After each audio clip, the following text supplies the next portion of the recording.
everyone, I'm Danushvanan and Manivanan. I'm 11 years old and I'm from Sjkt, TOKOH. I love to read books. I really love reading fiction books and adventure stories. Recently, I came across a non-fiction book in my school library that grabbed my attention and interest. It was the title of the book that captivated my interest as it had the name of a famous scientist on it. Today, I'm going to review the book about the great scientist Albert Einstein. I'm sure many people have heard about Albert Einstein. He is a world-famous physicist, scientist, and a Nobel Prize winner. This book tells about Albert's journey from child to a world-famous scientist. I have heard about his inventions, but not how was his journey in his life.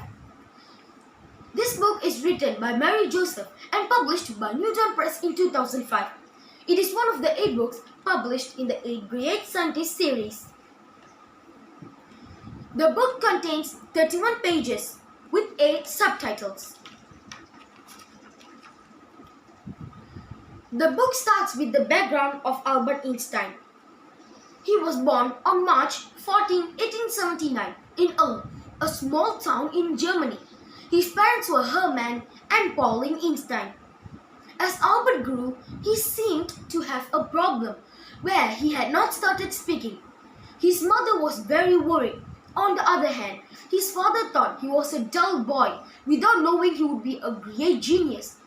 In the next section, the book talks about how Albert was curious on how the universe worked. A compass that he received for his 5th birthday was a big treasure for him, as it fascinated him with the needle that would always point north. He was also interested in music, where he began to learn the violin at the age of 6. Even after he became a great scientist, trying to understand the universe, his violin would accompany him wherever he went. The struggles that he faced at the school was told in the next section. He felt he was restricted from having freedom of thought, which was important to Albert. He often asked questions which the teachers could not answer, and that costed him punishments too. Albert's thirst for science and philosophy was quenched through the books.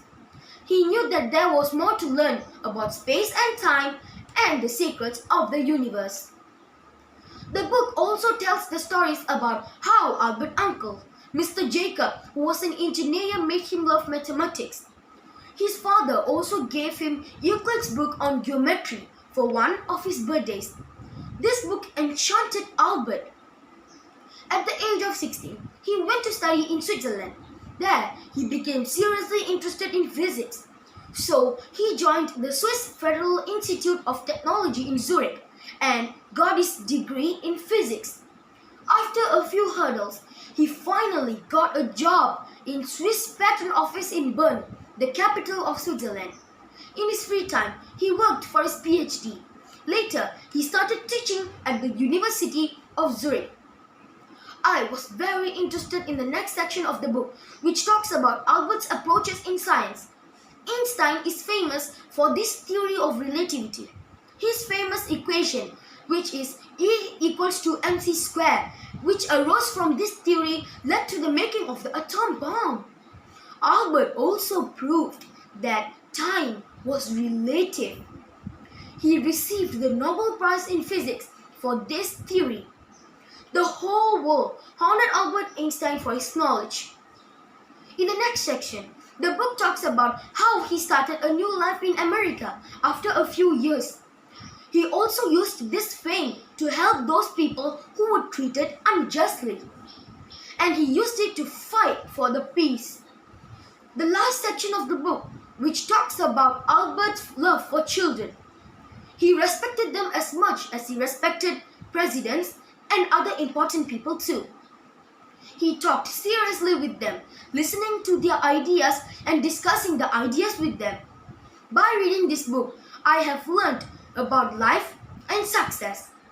I have learned that a diamond earns its sparkles from the pressure it endures. Reading this book was very interesting because this book talks about Albert's journey to success.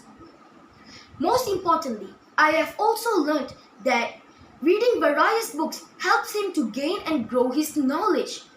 That's all from me, and thank you for listening to my book review. Thank you.